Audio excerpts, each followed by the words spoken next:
Kia ora whānau, how's it going? Rewa here, Kaitiaki Māra and I'm out on the Papakainga.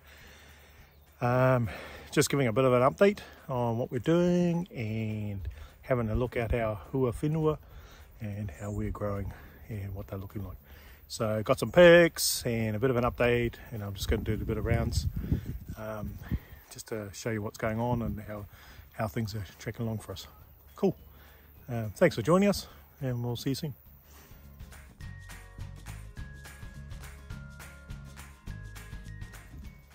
Well, here's our first examination of our Māra.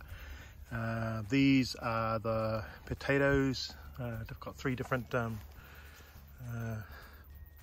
types of potato seed that I put in.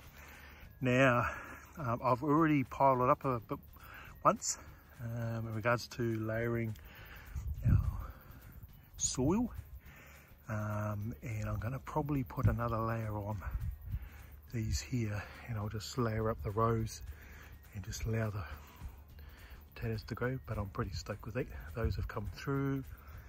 Something's happened to our strawberries.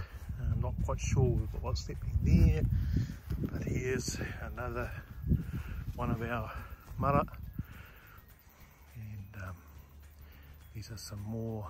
I think these are piru, these ones. Again, I have to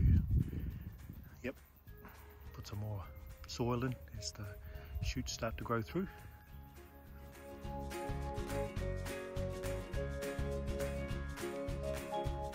Hapai, anei te tomatoes.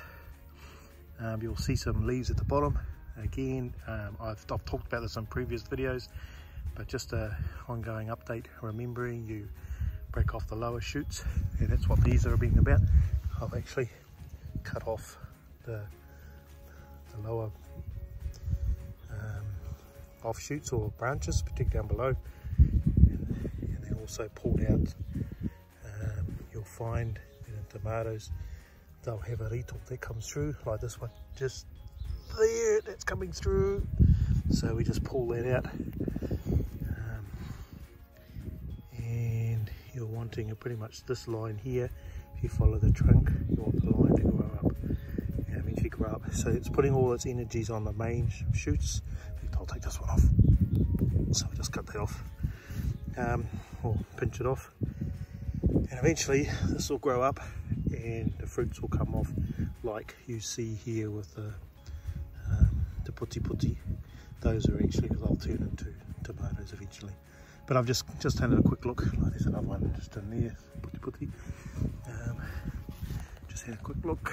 So I'm just pulling off the lower limbs and allow all the mauri to grow up inside and produce its energies. So here's an example. See that little there?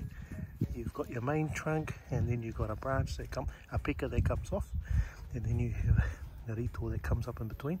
Well, you don't want that to grow, so we just take that out. Otherwise, if that stays in there, you're going to have another branch that comes out, and all the energy will start filling into these. And it just becomes foliage. So you're really just wanting to grow into the mauri to go into where the fruit are, all the vegetables. So that's just the husbandry role of our tomatoes. Just got to keep an eye on them, stake them up, measure when you need to. Yeah, we'll just come around here. Got our mint on the side there.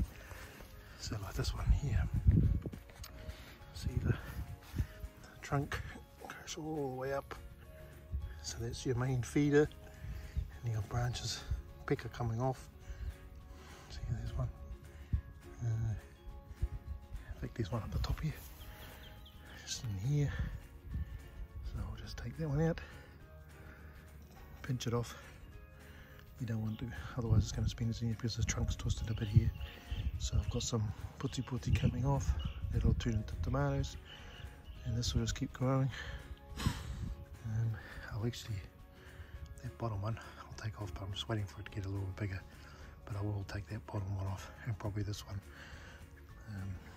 You don't, with tomatoes, you want the mauri to go into the flowers, which turn into your tomatoes rather than to the foliage. Otherwise you just have this big bush. Yeah, lovely.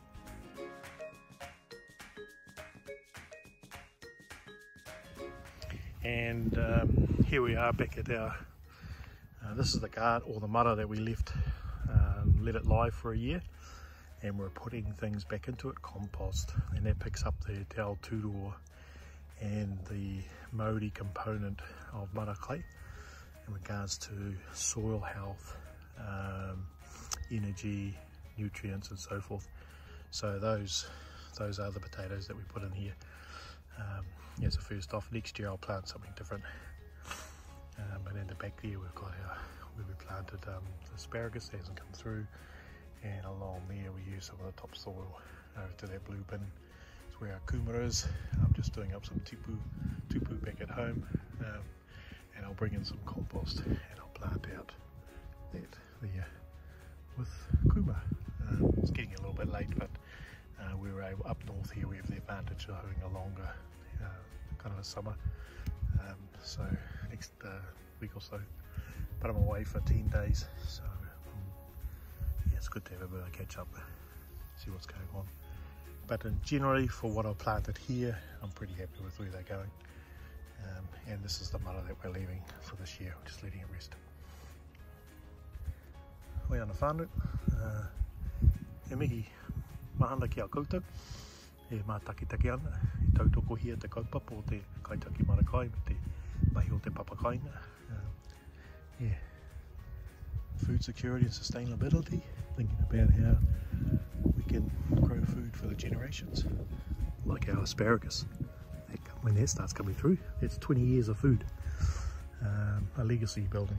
So thinking about legacy building for our whānau. Got a lot of land here on our Papakainga, and so what I'm trying to do is to generate a mātauranga, and then we can expand it or scale it up or scale it down depending on what's going on. Alright, I'm going to do a bit of watering. I think I water my pumpkins, they look a little bit dry. So something interesting about my strawberries, not quite work. Oh yeah, as I say, I'll have to figure that out. Might be just that being too dry. Okay. Awesome.